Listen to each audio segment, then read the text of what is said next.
Hello, it's Duncan Nisbet, the Roving reporter for Let's Test, here at Let's Test tonight with Fiona Charles. How are you doing, Fiona? I'm doing just great, Duncan, thank you. Excellent. First, thank you as much for your time. I appreciate you're very busy. So, 4 sessions and a keynote. Yes, 4 workshop sessions. 4 workshops. 3 of them scheduled for 4 hours. That's bonkers, isn't it? It is absolutely bonkers. It's lots of fun. Yeah, what was in one today about creating a test strategy game? Mm-hmm. That was really inspiring. It's good learning about how test strategy, but through a mechanism of doing something else, like different end goal to learning about test strategy. But on the journey, we learned about test strategy. Well, I hope we all learned something about designing a game too. Oh, crikey, yeah. Which is cool. I mean, what we're going to end up with, I hope. Yeah. You know, in 4 hours, you can't design a complete board game. No. But I hope, you know, many of us are going to continue with this, right? I hope we're going to end up with a game we can use. Yeah. It's really fun for teaching and workshops and all kinds of things. Going to open source the test strategy game. Yeah, something like that, Creative Commons. Or... Did the game change much from the one you previously created with Michael? It's a different concept and it's a different goal. So yeah, the game that Michael and I did a long time ago, it was actually 2006. I looked up when it was. Ouch, yeah. So it's a long time ago. It was quite a different game. For one thing, it wasn't agile, right. And because it was meant to emulate a whole software development project. Of course, it's quite complicated in some respects, although the rules are quite simple. So it has a lot of other elements to it. But I want to revisit that as well and see how we can bring the two together. That's a really nice idea, isn't it? To see what is the gap between the two. Yeah. Fantastic. And so what other sessions have you done? So you've got one more left tomorrow, which we can talk about. Yes. As well as your keynote, which we can talk about. But what are your other 2 sessions been? I have to try and remember. Oh no, how to say no. Yes. How did that go? I did a session on learning to say no. It actually cut short at 2 hours rather than 4. Okay. Which was fine. Because people got what they wanted to get out of it, and that was cool. We did 1 role play. Henke Anderson came in and played the S Monster, which he's extremely good at. So that was really cool. He may have scared other people off doing role plays. I'm not sure. So it was a little hard to get people to engage. Okay. I mean, they were all really interested, and we had quite a bit of discussion. But to offer stories and to want to role play. Yeah. May have been because it was a larger group than I did it with last time. Okay. And also because many people didn't know each other. And that can be a deterrent. It can also sometimes be an advantage and a trigger. Yeah. But fine. In this case, people seemed to get what they wanted out of it, and that was cool. Because I guess it depends on the characters in the room. Right? If you've got a room full of strangers and there's a lot of extroverts in there, they're going to command that and they're going to be happy saying no. Exactly. Yeah. And we may also not have had, as we did when I did it, second Let's Test that I was at. Second Let's Test. We may also not have had someone with a pressing problem. Okay. Where he needed to to be able to say no. That was quite different. Fantastic. Okay. And then so go on. And then the other one was a speaker's clinic. Yeah. Part of the speakeasy program? Yeah, in a way. Yeah. In a way. And that was interesting too. The original intent was that people would bring a 5-minute talk and they would do their thing and get feedback. Yeah. Nobody wanted to do that, it turned out. What they really wanted, I think a couple of women did and they left, but most people wanted to talk about it. They wanted to talk about hints and tips, and they wanted to share anxieties. Okay, and to learn, that, hey, experienced speakers have anxieties too. Yeah. You're not the only one who's nervous. So we talked about some ways of dealing with that, and we talked about ways to make your talk work, and to make it interesting, and everybody talked. It was great. It was a really engaged session. Great time.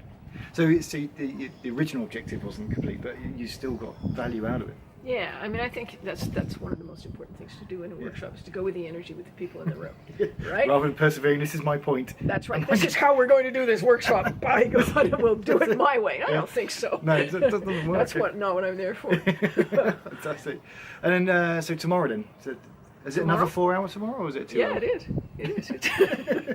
It's from, let me see. I don't even know when it starts. It's either 9 o'clock or, not. It's so you want to be a consultant. Yes. So I haven't. I have actually. I've put in a couple of exercises, but I want to go through. I want to talk about the benefits and the rewards of being an independent consultant, because it's really about being independent. But I also want to talk about the things that can make people feel really insecure, and the anxieties, because I think insecurity is built into the independent life. Yeah. And you need to know that. You need to know things like, I may not work for 6 months. Yeah. How are you going to handle that? Yeah. Are you able to handle that? Are you able to handle not knowing where you're going next? Lots of people are not. No. And that's cool. That's fine. Yeah. That's who they are, and there are lots of places they can work. So the term consultant is used differently by different cultures and different nationalities. Yeah. So in the UK we have the concept of like a contractor who is there, he's a head on a team. He's still fulfilling a role within a project. That's a contractor. Contract. So it's the same. And then the consultant is the independent who is above any kind. He's not embedded in any team as such. He's kind of Could be, depends on what they've been asked to do. But fundamentally, as a consultant, you're there to provide expertise, potential, and advice potentially. I've had very different consulting gigs. I've done testing assessments, assessments of people's testing capability and then recommendations for how to improve to meet the risks and opportunities and so on that they have. I've done. The most recent one was an assessment.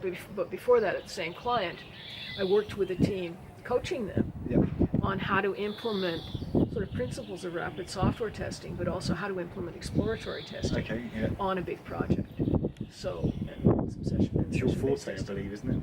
You're only happy when you're in like a big program that you need to. Yeah, I like big things. I like big things. I like complicated things. Yeah. I even like complex things. Challenge. Yeah. Cool. And then finally, the closing keynote: gaining consciousness. Yeah. This is like awareness. Yeah. I realized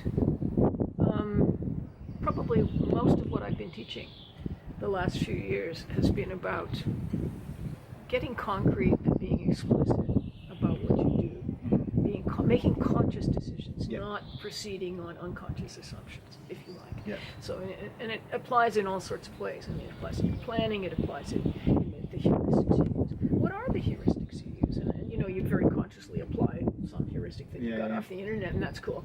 But what about the ones you use yourself? What shortcuts do you personally apply in solving problems or in making decisions? Let's surface those. Let's understand what they are. And what traps they might be leading you into. Exactly. Brilliant. Because you can't do that unless you know what they are. Yeah. So that's one thing. So I'm going to talk a little bit about System 1 and System 2 thinking. Okay. Because I don't think there's anything wrong with System 1 thinking. That's what we do. From Danny Kahneman, right? Yeah. We proceed on instinct. We make intuitive decisions based on our professional experience How we've evolved. and our training and learning. And yes, it is how we've evolved, and there's nothing wrong with that. But it's dangerous to make that the only way we think. And a lot of what I do when I'm working on a project or when I'm consulting is System 1 thinking.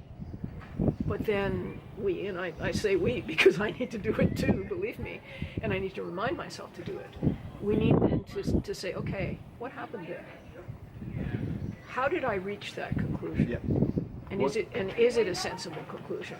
So the data question. That's right. Yeah. That's exactly the data question. What led me to that decision? Yeah, what led me to think that? And I think that's extremely important. Okay. So let's kind of leave it at that. Yeah. But I think the one thing I would like to add is this is very much, especially this year, a conference of workshops. Yeah. And that's really cool. I love doing workshops. I much prefer to do workshops than definitely. any other kind of thing, because I get to learn too. And I love the interactivity. For the keynote, about half of it's going to be an exercise.